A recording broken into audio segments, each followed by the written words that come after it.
I'm Sarah, an ER doc with more caffeine in my veins than blood. My life's a blur of beeping machines and 3 a.m. code blues. Social life? What's that? Tonight, though, my friends weren't having any of my excuses. You're coming out with us, Sarah.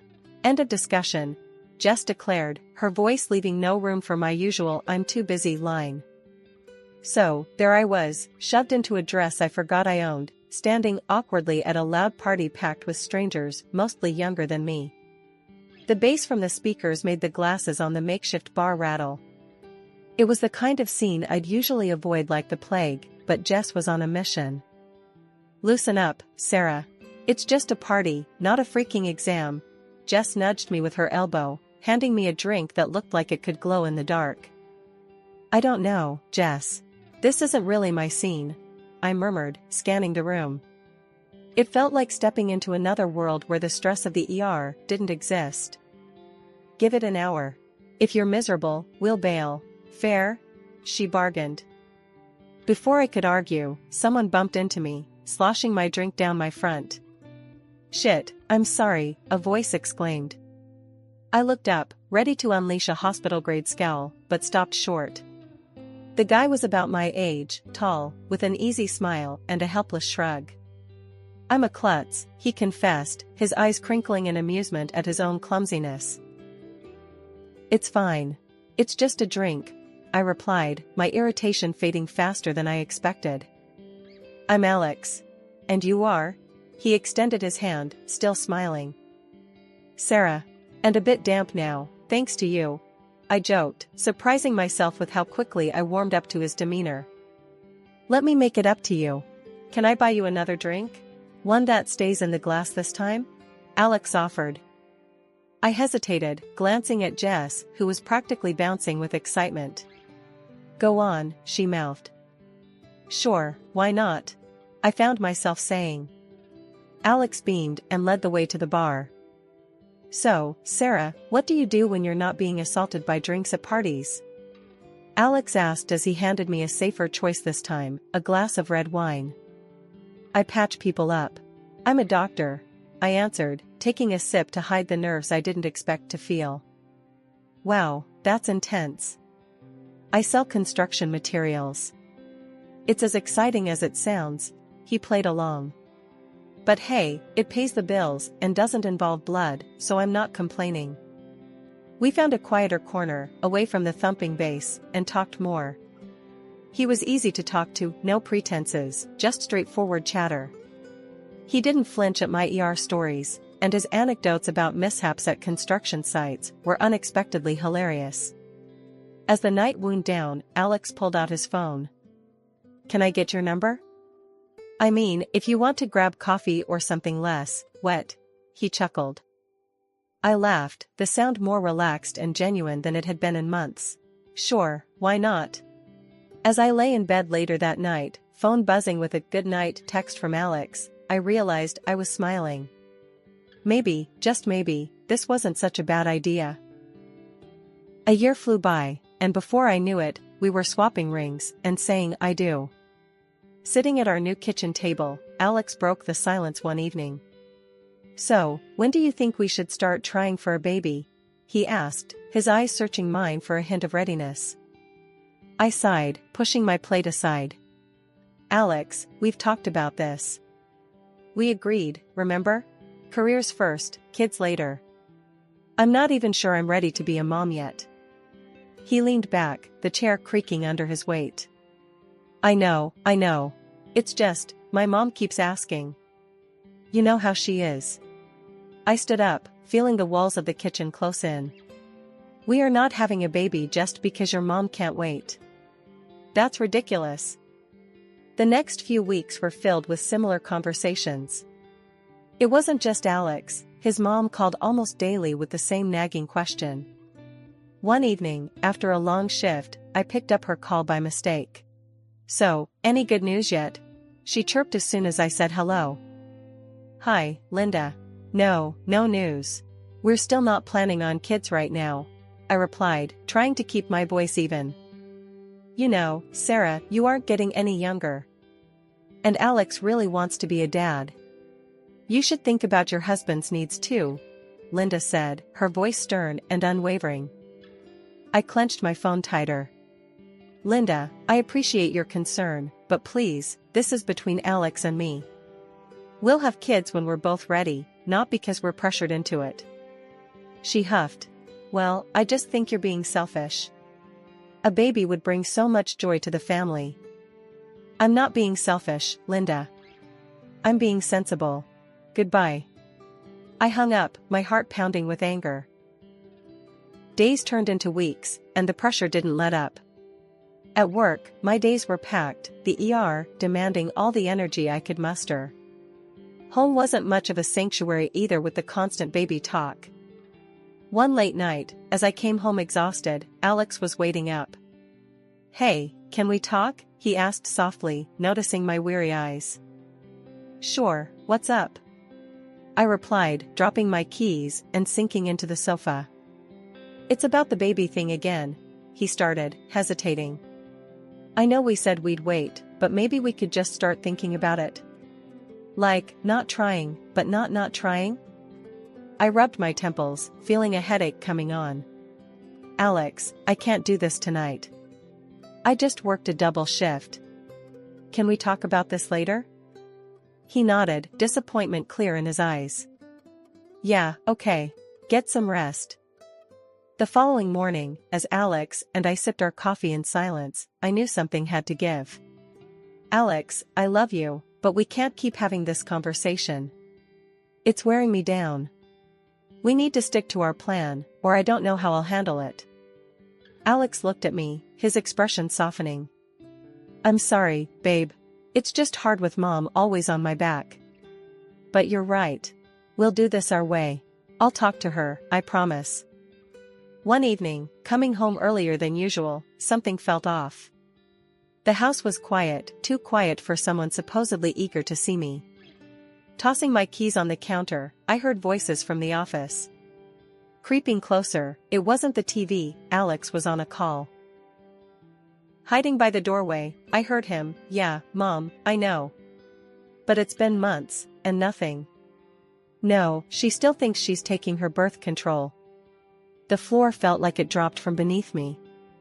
My heart pounded so loud, I was sure he'd hear it. You replaced them, right? That was his mother's voice, tinny but clear from the speakerphone. Yes, like I told you. Just vitamins now. If she's not pregnant soon, maybe there's something wrong with her. Alex replied, a casual toss of life-changing deceit. I couldn't breathe, let alone move. When I finally stepped into the room, Alex jumped, fumbling the phone. Sarah, you're home early. Cut the crap, Alex. What did you just say? My voice was ice, each word sharp enough to cut. Alex's face went through 50 shades of panic. Look, we want a family, right? And you said later, but later when? I thought maybe if things just started to happen, you'd. You messed with my meds, Alex? You played with my body like it's some kind of test run? I was screaming now, too loud, too raw. He tried to reach out, probably for comfort, but I slapped his hand away. Don't touch me. You and your mother plotted behind my back, treating me like I'm some broodmare? It's not like that, Sarah. It's just, I want a kid so bad. And Mom, she's always on about it. I thought if you got pregnant, you'd be happy. Happy? I was nearly breathless with rage. You decided to trick me into being happy? We need to calm down. Let's just sit and talk about this. We can fix it, Alex pleaded, his voice a mix of desperation and stupidity. There's nothing to fix, Alex. You broke us. You broke everything. I grabbed my coat, storming past him, his apologies just noise in the chaotic storm inside me. Family means everything to me, so despite the betrayal, I agreed to meet Alex halfway. We needed to clear up any doubts about our health, especially since he'd been messing with my birth control. We decided to get checked out at the clinic where I work, which made me feel a tad more in control of the situation. The day we went in for testing, the clinic was quiet, familiar. I felt my colleagues' curious eyes on us, but they respected my privacy. After the tests, the wait for the results felt like an eternity. Alex tried to make small talk, maybe to ease his guilt, but I just couldn't. When the results came in, I was alone in my office. I opened the envelope with a mix of fear and hope. My results were clear, no issues at all. Then I looked at Alex's. My heart sank reading the words, male infertility due to a physiological issue. It meant that all along, the problem wasn't me, and all his accusations and manipulations were for nothing. I needed a second opinion, just to be absolutely sure. I called up my friend Mara, a reproductologist. "Hey, Mara, can you look over some test results for me? It's important." Mara met me for coffee, and I handed her the documents discreetly. She reviewed them quietly, her expression serious. Finally, she looked up. "Sarah, these results are conclusive. Alex can't father a child. I'm really sorry." The news was a relief and a weight all at once. I thanked her and walked back to the clinic in a daze. How was I supposed to break this to Alex? He wanted kids so badly, he'd deceived me. But telling him he was the reason for our childless marriage felt like kicking him when he was down. So, I made a decision. That evening, as we sat in our living room, the setting sun casting long shadows, Alex turned to me, anxious. "So, what did the tests say?" I looked at him, my heart heavy with the secret I was about to keep. "We're both fine, Alex. There are just some minor issues, nothing we can't handle. We just need to keep trying." He exhaled, relief washing over his face, and I felt a pang of guilt for the lie. "That's great, Sarah. I was worried. We can work through this, right?" "Yeah, we can try." My words felt hollow even to my own ears. We spent the next few days in a tentative peace, but the lie festered inside me. I watched Alex as he started making plans, talking about future kids with a hope that stung my conscience. I tried to feel happy, to share in his optimism, but the truth was a barrier between us. One night, unable to sleep, I slipped out of bed and went to the living room. The moonlight streamed through the window, casting shadows that seemed to mock my turmoil. I dialed Mara's number. "Mara, it's me." I lied to him. Told him we're both okay. Mara was silent for a moment. "Sarah, I get why you did it, but this isn't something you can hide forever. He's going to find out eventually." "I know, but how can I crush him with this? After everything, how can I be the one to break him completely?" "It's not about breaking him, Sarah. It's about being honest with each other. This lie won't help either of you in the long run." Life threw us a curveball when Alex got offered a big promotion. It was a fantastic opportunity for him, but it meant moving to another state. I could see how much it meant to him, how his eyes lit up talking about the possibilities. He wanted it, and he wanted me there with him. Despite everything, our private struggles and the lies hanging between us, I said yes. Family was supposed to stick together, right? Leaving my job at the bustling ER in our hometown was harder than I thought. I loved the place, the pace, and the people. I was part of a team, a community. Moving meant leaving all that behind for a quieter, smaller clinic that, frankly, didn't spark the same passion in me. But I kept these feelings to myself. Alex was riding high on his new job, and I didn't want to be the rain on his parade. Our new life in a new city was different. I landed a job at a private clinic. It was okay, but it lacked the adrenaline rush of my previous ER shifts. I missed my old colleagues and friends terribly. The move also took its toll on our personal life. Alex buried himself in his work, and the issues we skirted around, like the ticking bomb of our non-existent family planning, started to resurface, but differently this time. Every month, like clockwork, Alex's mom would ring him up to ask if there was any good news. I wasn't privy to their conversations, but I could see the change in Alex afterward. He grew more distant, more sullen. One evening, after one such call, he let it all out on me. "We're not getting any younger, Sarah. You're a doctor. Shouldn't you be able to sort this out? figure something out? His words were like slaps, harsh and blaming. I was setting the table for dinner, and his words made me pause, hands trembling slightly. Alex, that's not fair. You know it's not that simple. He scoffed, tossing his phone on the couch. What's not fair is you not doing enough. Maybe if you were home more, instead of always at your new job, things might be different. That's not how it works, and you know it. Being at home more isn't going to change our situation. I shot back, frustration boiling over. His ignorance, or was it denial, about our real issues was maddening. He turned away, muttering something under his breath about how maybe a better doctor would have fixed it already. I wanted to scream, to tell him the truth about his own condition, but I bit my tongue. Telling him wouldn't just hurt him, it could shatter whatever was left of us.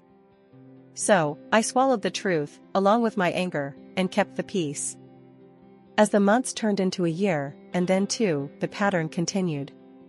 Alex started staying late at work, often going away on weekends.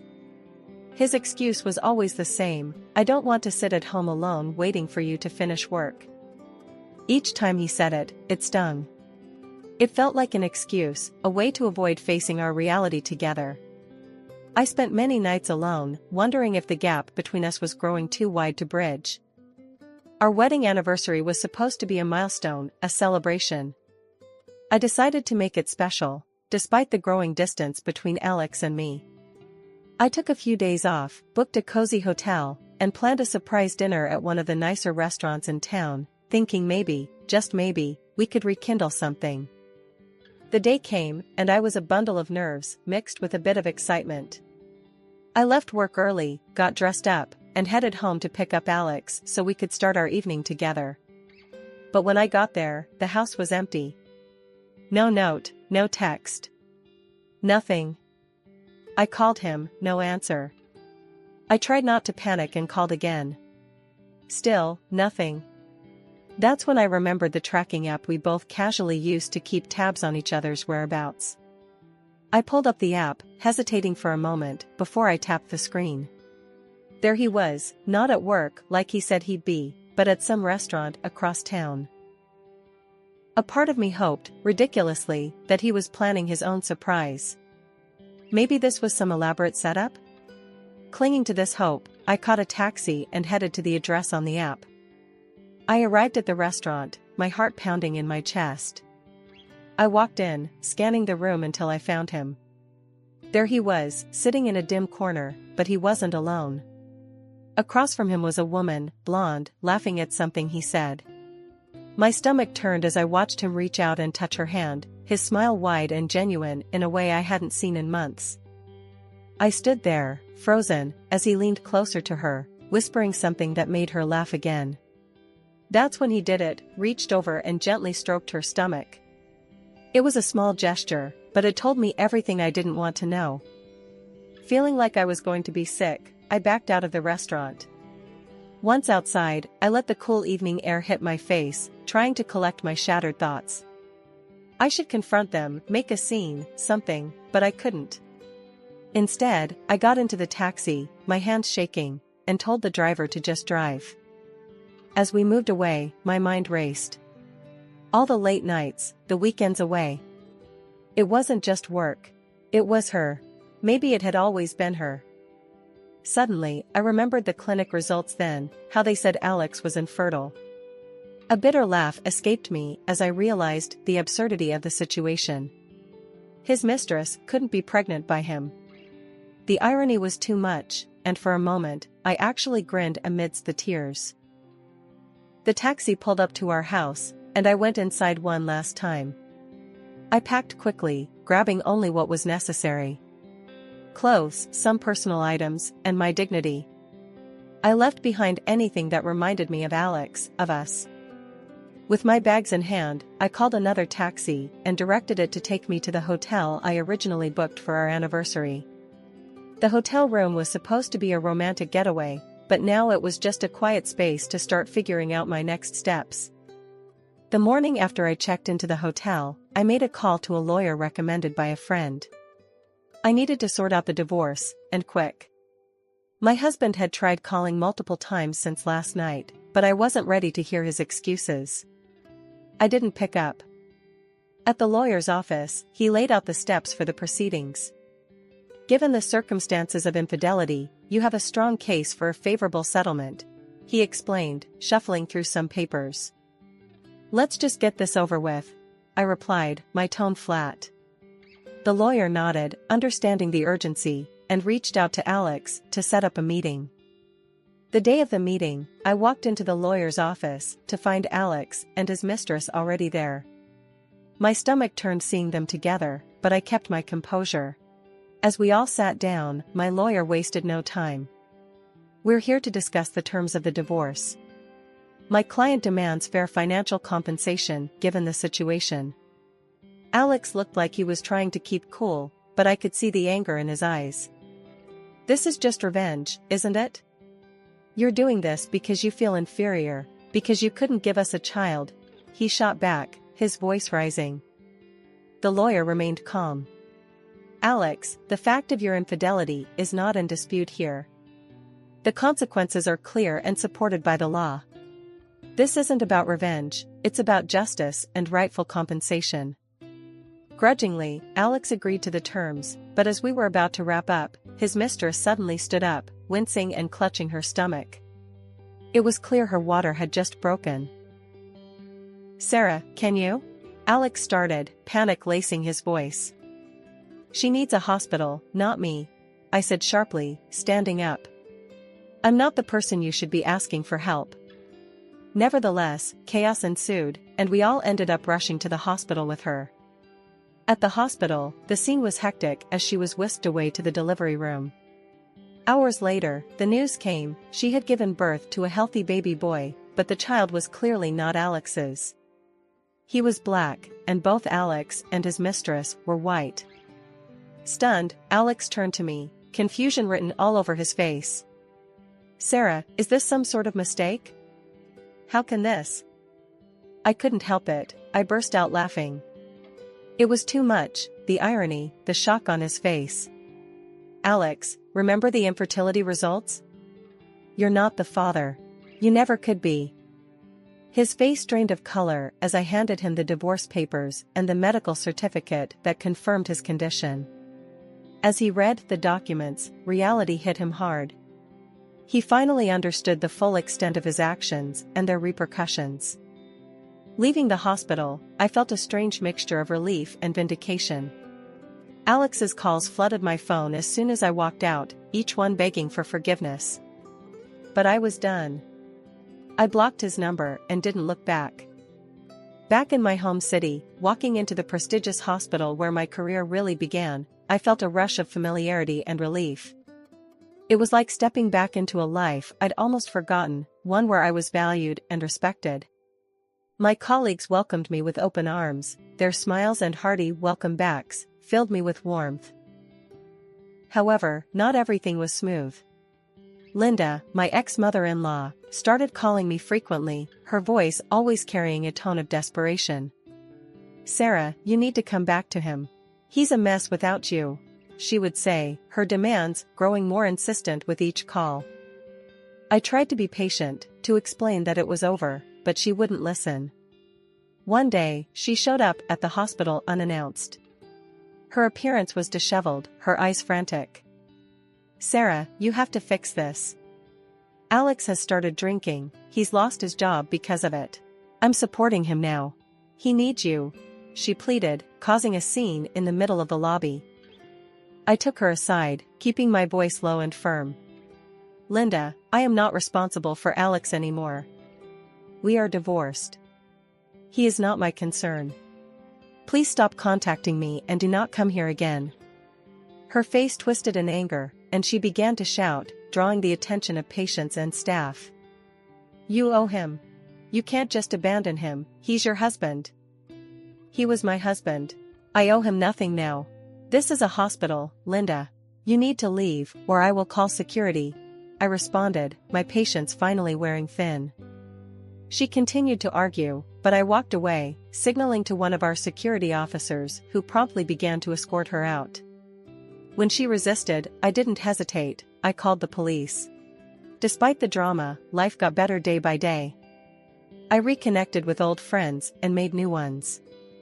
I was involved in some groundbreaking projects at the hospital, and my work was fulfilling. The respect from my colleagues and the gratitude from my patients reminded me daily why I loved this job.